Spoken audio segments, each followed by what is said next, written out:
Welcome and thank you for standing by. Currently, all participants are in listen-only mode. Today's webinar is being recorded, and the recording will be posted publicly. If you have any objections, you may disconnect at this time. Now I'd like to turn the call over to your host for today, Deb Rivera. Great, thank you so much. Welcome and good afternoon. We sincerely appreciate and thank you for joining us today for this webinar on accessing 2020 Decennial Census demographic and housing characteristics data using data.census.gov. My name is Deb Rivera, and I will be the host for today's event, where our presenter will take you through data.census.gov to find data for the newly released 2020 Census demographic and housing characteristics data. For this webinar, I am joined by several of my colleagues from across the Census Bureau, and together we will be providing support to our speaker by sharing helpful links with you all and also answering as many questions as we can. Before we get started, we do have a few housekeeping items. Today we are encouraging participants to use the Q&A panel in WebEx to submit questions throughout the presentation, and to keep an eye on the chat panel. We will be using the chat panel to send out links and other helpful information. If you do send a question via the Q&A panel, please make sure to use the All Panelists option to submit. That way all of our panelists can see your submission. We will have a live question and answer session towards the end of the webinar. We will be allowing one question per participant. For additional questions, you may queue up again if time allows. Participants who would like to ask a question are welcome to use the raise hand icon, and that appears next to your name in WebEx. That will prompt us to open up your line, and then you'll need to unmute yourself to ask the question. A quick note on the question and answer session. Today, it will focus on the platform, data.census.gov. We will not be able to go in depth to address questions on other 2020 census products, the data collection process, disclosure avoidance, or methodology. As always, we are recording the webinar session today, and all of the materials for this training will be available through the Census Academy website. We will also send that link out through the chat. Again, thank you so much for joining us today, and now I'll go ahead and turn things over to our presenter for today, Tyson Weister. Great, thanks Deb, and thank you all so much for joining the webinar this afternoon, Accessing 2020 Decennial Census Demographic Housing Characteristics Data using data.census.gov. My name is Tyson Weister, and I work on the communications team for our data platform. Before we dive into the live demonstration today, I did want to take a moment just to cover what we're going to be talking about today. We're going to focus on how to access the data, but just to review, last Thursday, May 25th, we released at the Census Bureau 2 different data products from the 2020 census. So one of those was what's called the demographic profile. That is a single table. And then we also released 249 additional tables through a product called the Demographic and Housing Characteristics file. Taken together, these two products cover a variety of topics, some of which are being released for the 2020 census for the first time through these products. The topics covered include age and sex, Hispanic or Latino origin, race, household type, family type, relationship to householder, group quarters population, housing occupancy, and housing tenure. So the focus for today's webinar is going to be on how to access these data in tables using data.census.gov. Prior to the release of these products, the Census Bureau did host a webinar specifically for the pre-release 2020 census data products. If you'd like to learn more about the content of this release, geographies available, technical documentation, and more, I encourage you to check out the recorded webinar. So I've included a link here to the press kit, which does have the recorded webinar for your convenience. So with that background information, what we're going to be focusing on today is how to access these new products using data.census.gov. Specifically, we have 4 different demonstrations planned out for you. We're going to start by showing you how to access the demographic profile. And then the last three examples are going to cover the demographic and housing characteristics tables, as well as additional filtering and functionality on data.census.gov. But to get started, let's show you how to access the demographic profile. We're going to pull this up for Pierce County, Washington. To get started, we do recommend using Google Chrome, and you'll just go to data.census.gov in your web browser. Once you get to our landing page, you'll notice there's two ways to search, a single search bar, as well as an advanced search link under the single search bar. We are primarily going to be using the advanced search today. I love to use it because it's the most precise way to select your search criteria, and it also allows you access to all available search options, including the full set of geographic areas. So we'll go ahead and click Advanced Search. And what we're going to be doing is on the left-hand side, clicking through these primary categories. Anytime we see a folder, that's going to tell us we're getting more detailed options to choose from, and we're looking to click one or more checkboxes as final search selections. So again, I wanted this profile for Pierce County, Washington. I'm going to start by selecting my geography. I'll click Geography on the left. I get some of the most commonly used geographies in these 9 boxes at the top, and an alphabetized list of all geographies included below. We wanted county, so I'm going to choose the box near the top of my screen that says county. And then from here, we'll follow the prompts. I'll choose Washington State, click the folder, and then I'll get a list of each county. I'll scroll down and click the checkbox for Pierce County, Washington. Once you've marked any checkbox on the left-hand side of the screen, you'll see a filter has been added to your selections. Moving on, we'll also select the year 2020. You may need to scroll down a bit, and you'll see years on the left. And then we're going to click the checkbox for 2020. Make sure it's been added in the upper left. And then the last thing that we're going to be doing is selecting the demographic profile data set. You can choose your data product by clicking on the left where it says surveys. And then you'll follow the prompts. It's briefly showing you all options, but then the site is limiting just to the options that are compatible with the filters we've already selected. So here we're going to choose the folder Decennial Census. And for 2020, we so far have 3 products on data.census.gov. The one I wanted to show you first is the demographic profile. So we'll click the checkbox, demographic profile. And once we're happy with our selection, we have our geography, year, and data set in the left. You'll click the search button in the lower right. Then at the top, we're going to click where it says tables. So what I love about the profile is that it's one table and it covers a variety of topics all in one view. It covers some of the most popular data from the 2020 census associated with this release, and it gives us both the counts and the percentages. So let's take a deeper look at the table. It's called DP1, Profile of General Population and Housing Characteristics.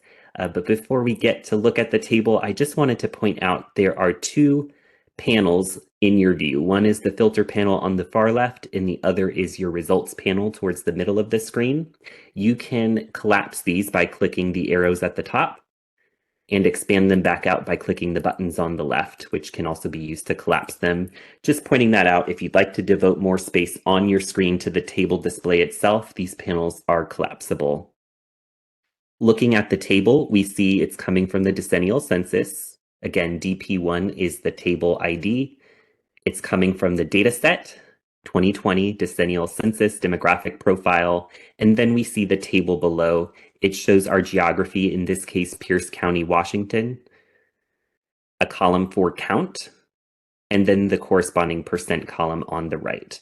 And on the far left of this table, we can see the different categories that this table has. In all capital letters. We see sex and age, and then the labels underneath. So this particular table gives age breakouts as we scroll through. You can also put your cursor towards the top of the table and adjust the width of the column if you'd like to see the full labels. There's selected age categories. Age broken out for the male population. And scrolling down, we'll see similar for the female population. And then there's other topics of the table in capital letters: median age by sex, race. This is providing you some of the high-level popular ways of looking at race data. Hispanic or Latino, and Hispanic or Latino by race. You'll see relationship. And scrolling down a bit further, household type, housing occupancy, and housing tenure. Are the homes owner or renter occupied?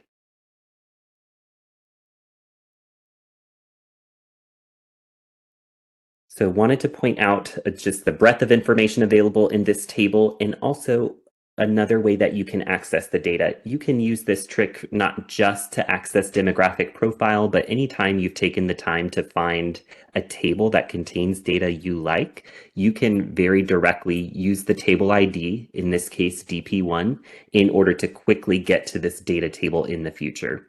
So as a quick example, I'm going to click the US Census logo in the upper left. It's going to take us back to the landing page. And this time I'm going to click into the single search bar. I'm going to type DP1, and then I'm going to type my geography, Pierce County, comma, WA, and press enter. This is another way that you can go about finding this particular data table. I'll go ahead and click tables at the top. And notice that is a very quick way to get to the same table view. So multiple ways you can go about making your selections and leveraging the advanced search filters as well as the single search bar. Right, moving on to our next example, I mentioned that there were one table from the demographic profile, but 249 tables from a file called the demographic and housing characteristics. So the demographic profiles go down to the census tract level. The demographic and housing characteristics tables may go down to the block level, depending on which table you're looking at, and they also cover more topic details. So for example, where the demographic profile had home ownership, owner versus renter for total housing units, your demographic and housing characteristics data would have this broken out by race as well.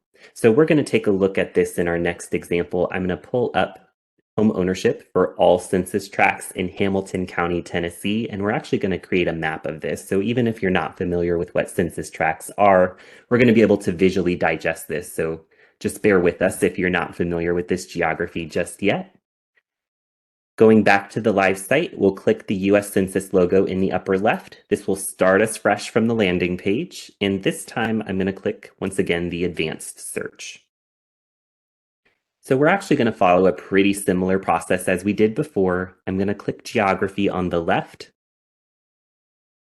And then I see in the box at the top something that says census tract. We'll go ahead and click census tract and then follow the prompts. I'll choose the folder for Tennessee. Then choose the folder for Hamilton County, Tennessee. And then I get a list of all of the census tracts in the county, as well as the very first checkbox, all census tracts within Hamilton County, Tennessee. It allows me to select them in just one click. Make sure it's been added at the left as a filter. Then, just like before, on the left, I'll scroll down and click years. And I'm looking to choose the option for 2020. And then I'll narrow down my data set. On the left-hand side, we'll click surveys. We'll choose the decennial census folder. And this time I'm going to choose the second checkbox that says demographic and housing characteristics. Now, because there are 249 tables from the DHC, you may find it helpful in many cases to go ahead and add a topic as well, so you're not getting the full list of tables. You'll get something more tailored to what you're interested in. So I'm going to select the topic filter for owner-renter. On the left-hand side, we just click where it says topics and follow the prompts. We'll choose housing. Then I'll choose owner, renter, householder characteristics. And I'm going to click the checkbox owner, renter, tenure. There may be instances where you see more than one checkbox that seems relevant to you. What I recommend is make your first best guess, and if it's not giving you the results you expect, you can always swap out later on. For review, in the upper left, we have our geography, year, data set, and topic. Once we're happy with our selection, we'll go ahead and click search in the lower right. And just like before, I'll click tables at the top. Now, in this case, we get 50 table results to dive into. I'm going to happen to take a look at the first one, H10 tenure by race of householder. We can see at the top, it comes from the 2020 Decennial Census Demographic and Housing Characteristics file. The universe for this table is that it's providing data for occupied housing units. And then looking at our table, we can see our geographies are in the columns. For an example, our first column is for Census Tract 4 in Hamilton County, Tennessee. In that county, in that census tract in the county, there were 1,210 total occupied housing units. Out of that number, 445 were occupied by the homeowner, and 765 were occupied by renters. This particular table, as you can see, also happens to provide the owner and renter data broken out by the race of the householder, which you can see in the rows below. For my purposes, I just wanted to look at the total owner-occupied housing units. So I'm interested in row 2. And as I scroll across the table, I can see the data for all the different census tracts. So really great that we have this in a table format, but you maybe want to find an easier way to digest this information quickly. And that's where you can leverage the maps on data.census.gov. We make it very easy. Any estimate you see in our data tables, you can create a map from. So clicking at the top, I'm going to go ahead and choose the tab that says Maps. Couple things you'll want to do. First, on the left, make sure you're clicked into the table that contains the data you want to map out. Here we can see the orange bar and shading is still clicked for table H10. You'll also want to make sure that the boundaries of your map are set to the census tract level. We can see the census tract boundaries are being shown to us in the red, and that we can visually see them on our map. Our map has also automatically zoomed us into the census tracts in Hamilton County, Tennessee. So we're about 90% done with what we need for creating our map. The only thing we need to do is tell the system out of all of the estimates from that data table, which one do we want shown on our map. You can change this just by clicking the button in the upper left that says Variables, and then you'll get a drop-down menu. In our case, we were interested in the second data row of the table. It also is the second option in this drop-down menu. So there may be times where this list may be a little lengthy. Just pay attention to the order of the columns and rows in your data table because the pattern will carry over into this drop-down menu for your convenience. But I went ahead and clicked that second option for total owner-occupied housing units, and our map has been updated. So we can see some trends here. The census tracts with darker shades of blue have higher number of owner-occupied housing units. As we scroll further into the map, you'll start to see street lines and street labels populate. This will help you make sense of these census tracts if you weren't familiar with the numbers or areas already. And if you'd like to click and dive into the data for a particular tract, here I clicked on Census Tract 114.13 in Hamilton County, Tennessee, and it will show me there are 2,524 owner-occupied housing units in this census tract.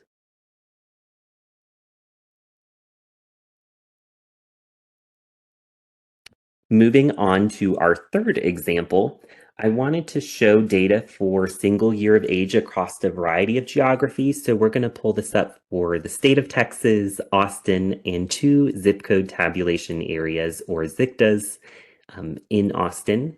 And for this example, we wanted to showcase how to download and save your results, and also how you can make sense of longer lists of table results. So I'm not going to pick the very first table from my list of results to showcase in this example. We're going to take a deeper dive in that result list. But other than that, we're still working with the same data set. So some of our process is going to be pretty similar to what we were doing before. Here, I'll click the US Census logo in the upper left to start me fresh. And I'll click the advanced search under the single search bar. On the left-hand side, we are going to choose some of our filters. In this case, I'm going to start with years because I want to show you one additional trick with the filters. So rather than select our geography first, we're going to select the year 2020. Then on the left, I'm going to choose my data set by clicking Surveys, Decennial Census, and the Demographic and Housing Characteristics checkbox. So I'm choosing my data set first. Then I'm going to click Geography on the left. So we had been showing you how you could use these boxes at the top. We did want to choose Texas, so I'll click the State checkbox, or the State rectangle, and then it's going to give us the checkboxes for the different states. We'll wait for it to load here and choose Texas. So you can continue to use that regardless of what order you select your filters in, but what I wanted to show you is you can also click Geography on the left, and rather than use this default view called Geographic Entities, you can click the Summary Levels tab at the top. And what I love about this is that it is hiding, once we've made that click for summary levels, it's hiding any level of geography that's not compatible with our selection. So in this case, the 2020 Demographic and Housing Characteristics dataset.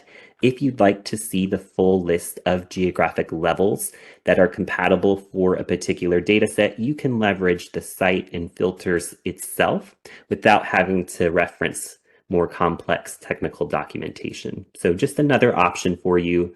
This Summary Levels tab is also helpful in any instance where you happen to know the 3-digit code associated with your geographic level.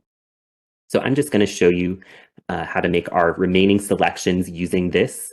One is that we wanted the city of Austin, which is considered a place. It's summary level 160. So I'm going to click that folder, 160 place. And then I'm going to follow the prompts. We'll choose the folder for Texas. And then we'll get a list of all of the places in Texas. There's also a search box at the top that will allow you to search the entire list of places without having to scroll. So I'm going to click into the box and type in Austin. Do be mindful that you're paying attention to your spelling and that you generate an exact text match. And then the last step is to make sure that you do actually select the checkbox underneath in order to finalize that selection. We're going to do something similar for the zip code area. I'll click Geography on the left. Scroll down. The summary level for zip code tabulation area is 860, 5-digit zip code tabulation area. And we'll once again follow the prompts. Choose Texas. And then we're going to get a long list of all of the zip code tabulation areas in Texas. I'm going to use the search box again, click into it and type in 787. It will pull up all of the relevant options, and the ones I want is the first checkbox, ZICTA 578701, and then this other 78705. So you can mark as many boxes as you'd like. The last thing I wanted to do is select the topic for age and sex. On the left-hand side, I'll click where it says topics, and then follow the prompts. I'll choose populations and people, then choose the checkbox for age and sex. Now, before I run the search, we'll just review the filters I selected. I had found 2020, my data set, my 4 geographies, and my topic, age and sex. So with that, we'll go ahead and click that search button in the lower right, and we'll choose tables at the very top. Now notice here we get 135 table results. So definitely less than the 249 for the data set, but the Census Bureau is breaking out a lot of those tables by age and sex, so that explains our longer list. Wanted to show you some ways that you can sort through the information. As you scroll through the list, you can click the table titles on the left in order to see the data on the right-hand side of your screen. and you can page through these different options. But before you do that, at the very top of your results panel, it's by default set to 10 tables at a time. You can increase this to show up to 50 tables in your list at a time. It makes it easy when you have longer lists where you need to scroll quickly through them. I also wanted to take a moment just to emphasize how we sort and return the data to you. So these tables are being sorted and returned in alphanumeric order. You'll typically see tables that begin with H near the top of your list of results. Those tend to provide data for housing units or householders. And as you scroll down further, you'll tend to see a set of labels that begin with P located below that tend to provide data for people or population. And then within that, it's again being sorted alphanumerically. So scrolling through, I'm going to click on the second page. And what you would do from here is to just skim the table titles. We're looking for a table on single year age. So I see some tables for median age. We'll scroll past those. See some other tables providing group quarters population by age.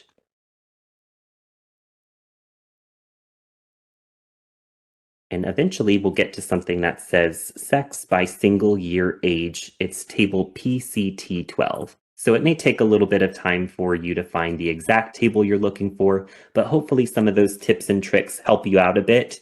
I also wanted to point out when you've loaded to a particular list of table results, you can press Control F and use your browser's functionality. So if you wanted to type a keyword, for instance, single, you could do so and page through the list of results to help you get to where you're looking for. I'm looking at the table here, PCT12, sex by single year of age. Just like our other tables, we'll see that our geographies are in the column. We get Texas, Austin in our 2 zip code areas.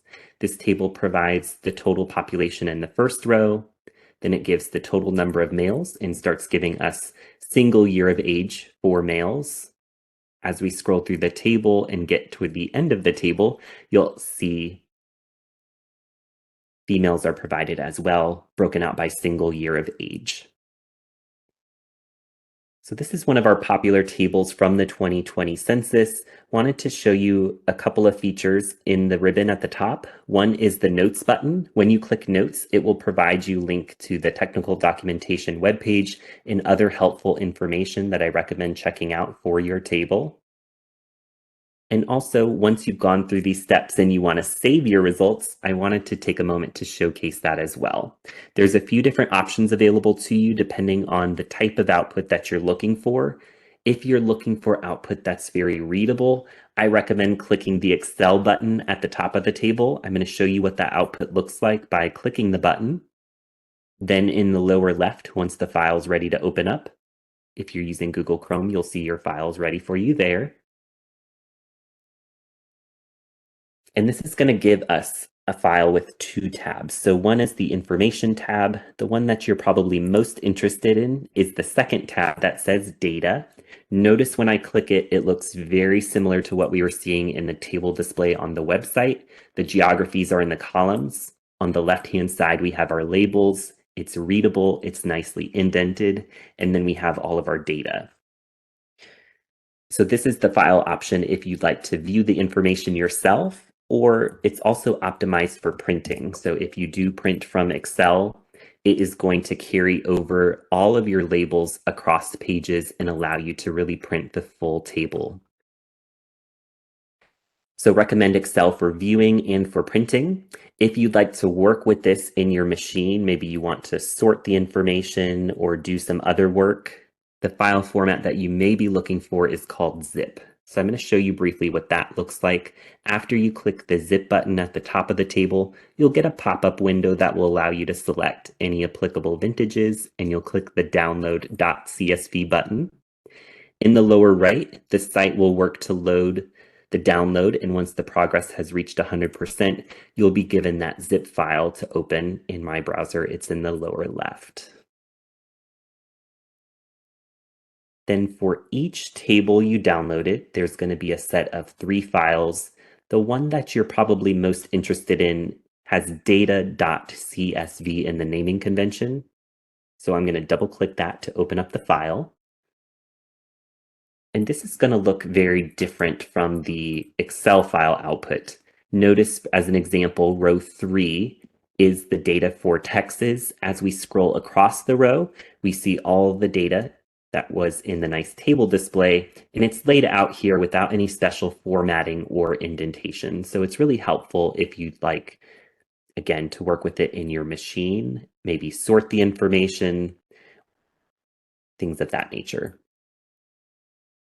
Moving back to the site, wanted to show you some additional ways to save the information. We recently added a share button at the top of our tables. This allows you to share the information on social media as well as email. It also provides a way for you to copy the link.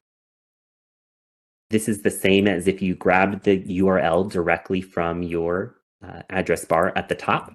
Either way you get it, once you open that URL or share it with someone to open up later on, it's going to take them back to the same table and geography selection.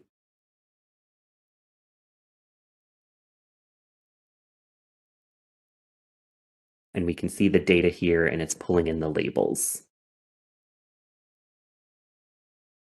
All right, so wanted to review a couple additional tips before we move on to our final example.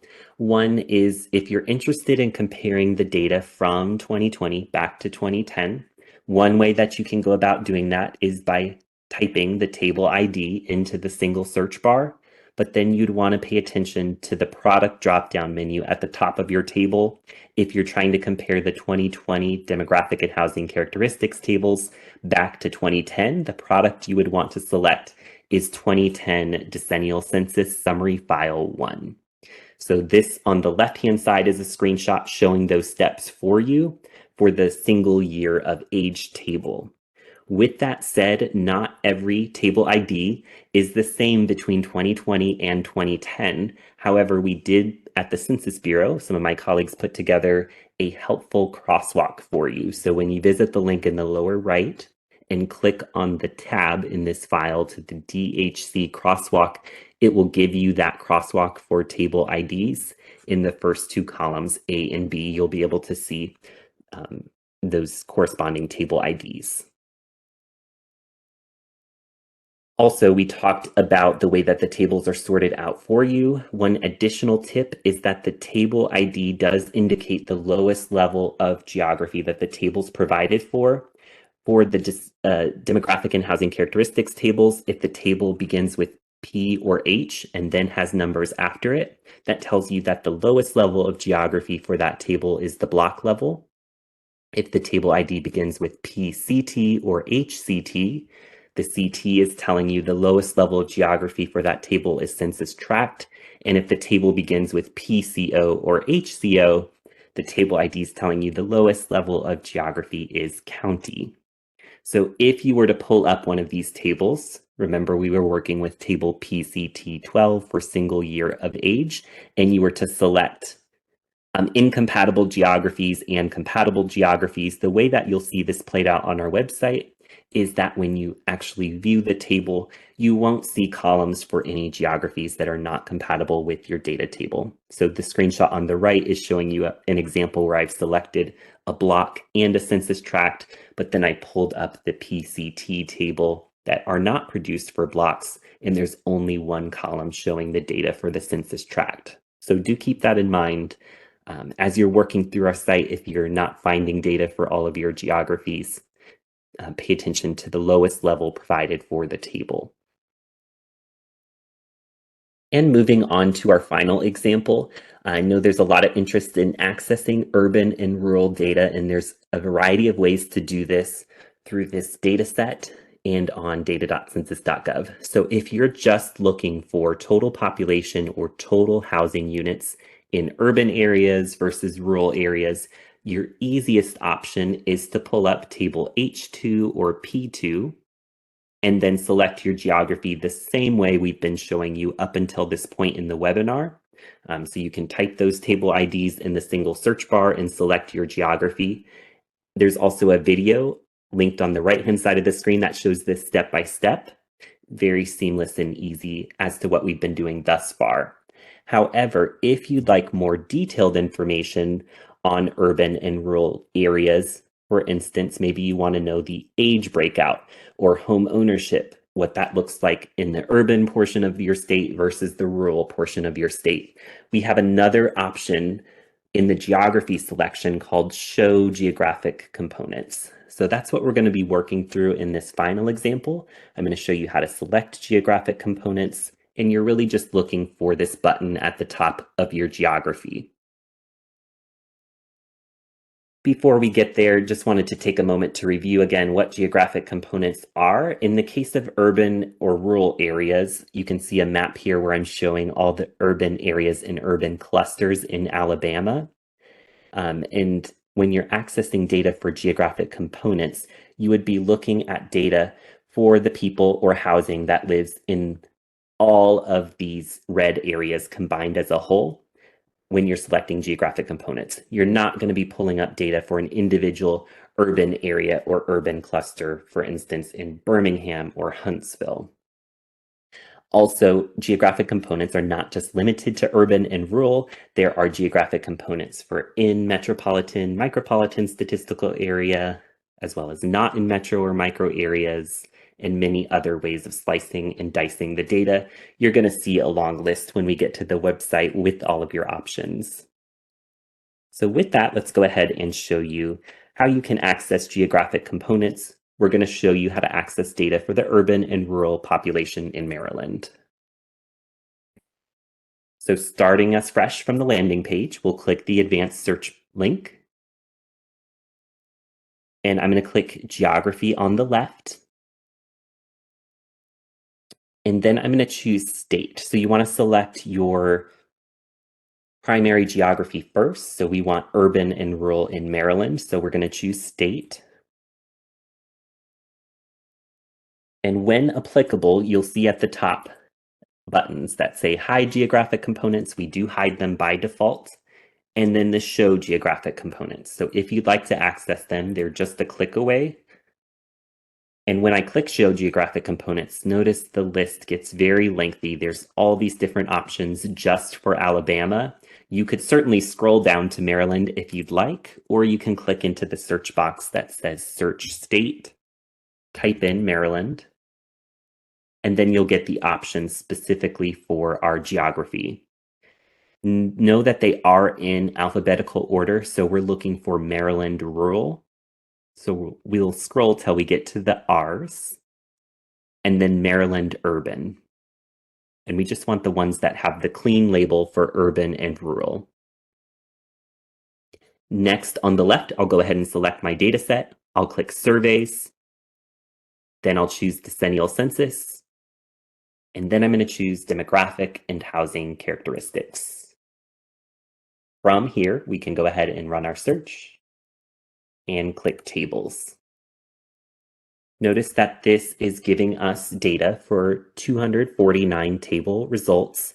If you wanted to scroll down to the population tables or add age and sex, you could certainly add other topics as well. And the way that you read your table results on the right-hand side, this first table is showing for total housing units. It says there's over 2 million housing units in the urban portion of Maryland and over 361,000 housing units in the rural portion of Maryland.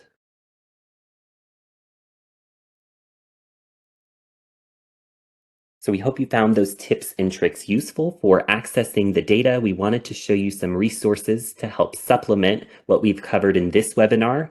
One is where can I learn more about 2020 Census Demographic Profile and DHC. I mentioned earlier about the pre-release webinar. I highly recommend you check out the press kit linked on the left. There's actually a variety of materials all conveniently on one page for you. You'll see things like America Counts stories and blogs using these newly released data, that pre-release webinar recording towards the bottom, technical documentation for the data sets, a table guide and crosswalks, one of which I showed you in a screenshot showing the 2020 to 2010 table ID comparisons. You'll also find how-to materials and related helpful links. So if you're interested in product information, content, and documentation, definitely recommend checking out that press kit. If you'd like more resources on how to access the data, our team put together a variety of materials specifically to help you make the most of this release. So 2 things. On the left-hand side is a link to our short video tutorials. We released 5 videos to help you with this data. One is on accessing the data generally. There's a video on specifically accessing the census tract level data, video on accessing urban rural data, a video showing you how to download, export, and share your results, and a video on comparing the 2020 DHC data to the 2010 data. If you prefer different types of materials, on the right-hand side of the screen, we also have a set of PDFs to help you with this release.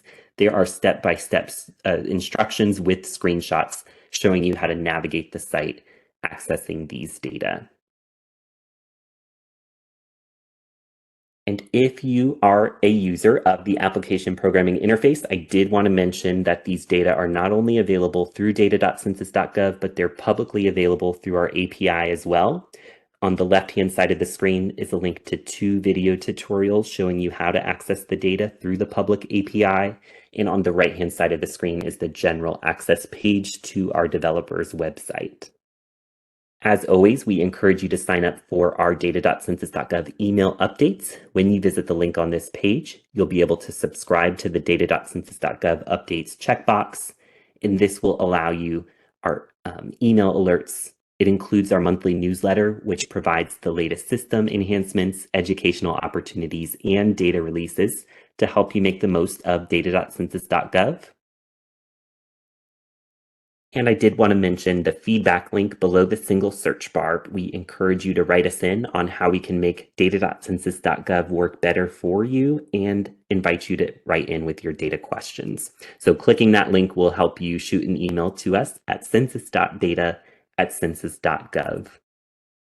And thank you for tuning in. I'm going to transition back over to Deb as we start working towards opening up for questions.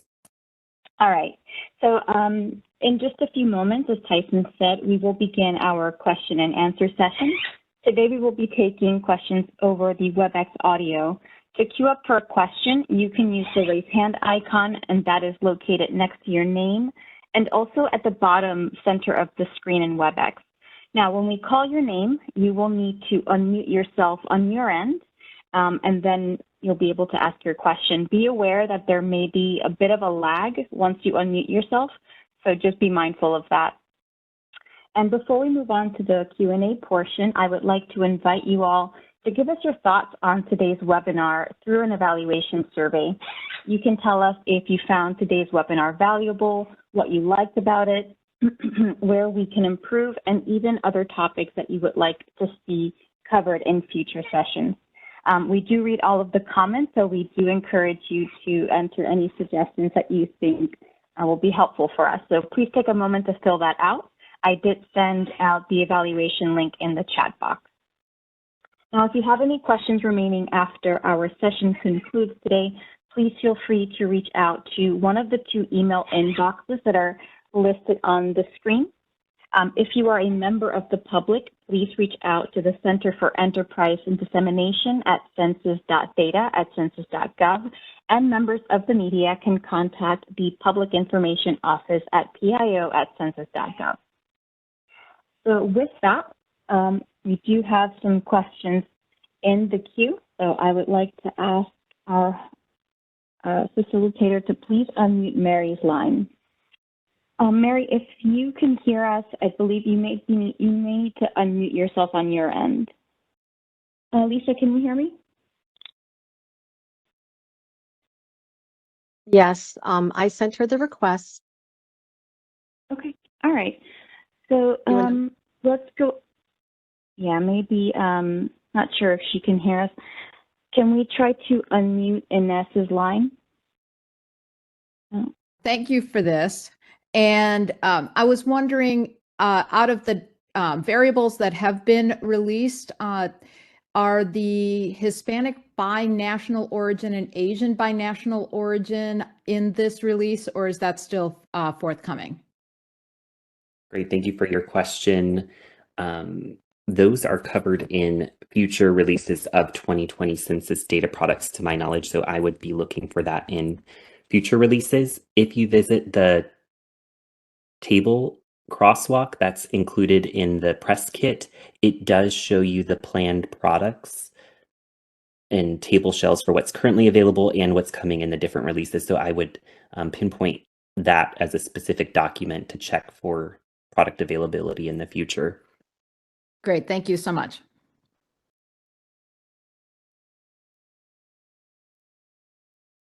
Great, thank you for that. And just wanted to mention, I sent out the link to the crosswalk via the chat. It is a downloadable file, so just be aware of that if anybody wanted to access it. All right, so I see Mary is back in the queue. Can we go ahead and unmute her line, please? The request was sent. Thank you. Mary, you need to unmute yourself in WebEx. If you see that red microphone and you click on it, it should allow you to unmute yourself, and we should be able to hear you at that point. Yeah, I'm so sorry, Mary. We can't hear you. Would you be okay to send the question perhaps in the Q&A panel, and I'd be happy to read it out loud for you. Tyson, we don't have any additional questions in queue, but we can keep an eye on it and see if anybody else queues up if you wanted to take it over. I know you have some additional slides that you would like to cover. Sure, sounds good. I did want to just let you all know about some additional educational resources. So we shared so far resources specifically available for the 2020 Census Demographic Profile and DHC datasets. However, if you click the Help button under the single search bar on data.census.gov, it will take you to our full suite of educational materials to help you make the most of our site. So that does include short videos, full-length recorded webinars, PDFs with step-by-step instructions, as well as FAQs with answers to your frequently asked questions. In addition to that, we do have a couple of options for training. If you'd like to request a training specifically on using data.census.gov, we have our email address listed here at the bottom of this slide. And in addition to that, we have resources available through our data dissemination and training. So they are the staff at the Census Bureau that are hosting this webinar on census.gov/academy.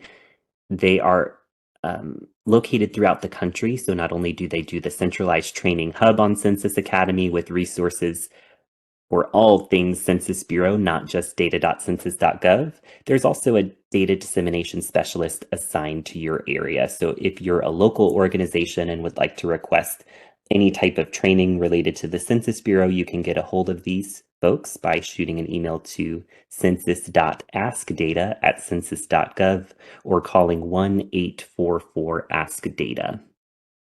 Great, thank you, Tyson. We don't have any additional questions in the queue, but we did receive a question via the Q&A panel that I think would benefit a lot of the participants today. And the question reads, how can we find all variables by race alone and in combination? For example, number of NHPI alone and in combination owner-occupied housing units. Yes, thank you for the question. So there's a couple different options available, and through this data set, one thing that I didn't go into a lot of detail on is the characters at the end of the table ID. So if you see something that's for A, that's for white alone householder, B means it's providing the same H12 table, but for Black or American alone householder, C is for American Indian and Alaska Native alone. And the alone table for Native Hawaiian and other Pacific Islander are the tables that end in E.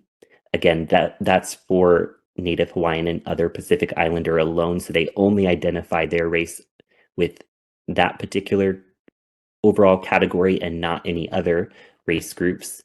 But as we scroll down, you'll see that some of these tables go to characters that are farther along in the alphabet. So some of them are breaking it down, in this particular case, also by Hispanic origin or not Hispanic origin.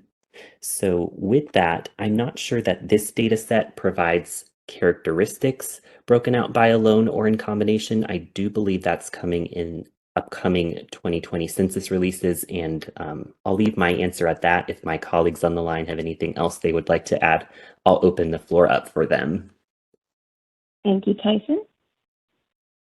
Then one additional question we received via the Q&A panel, it reads, is there a PDF output option? Thank you for the question. Currently, we don't have the functionality to generate a PDF. So your best bet, if you're working with a small table, you can press Control P or use the print button. And if the table's, more than a few rows and columns, the best option for you in that case, since the print will only print the first page of table data using the print functionality, your next best option, if you do want the full large table, would be to export it to Excel, click on the Data tab and print from the Data tab, or make a PDF from the Data tab. And that would give you the full table. And then we do appreciate and log the requests for PDF functionality, so we'll make note of that in our feedback request and consider it as a potential future enhancement to data.census.gov. Thank you, Tyson. Our next question reads, are there any resources that list all available geographies for specific surveys, years, or other variables? So the technical documentation for each product will list the summary levels. I don't know if by all available geographies you mean types of geographic areas or individual geographies, but the summary levels is included in the documentation, so I would recommend checking that out. And then also the filter orders that I showed you on our website by selecting either the year and data set first, and then clicking into geographies is another helpful way to find the same information. Yes, thank you, Tyson. And maybe you can weigh in on this. We do have the Census Survey Explorer. Basically, it allows users to find surveys or censuses by filtering and searching by geography or topics or subtopics. And I think it's helpful to learn at least where some of the data from other surveys is coming in. So that's another handy tool. I can send it through the chat if you like. Yeah, that'd be helpful. There's so many different surveys and programs that we collect data for, so that's definitely a good resource as well. Absolutely. I'll send that in. Thank you. Then we did receive this question several times. Why is the data in the Excel download formatted as text instead of numbers?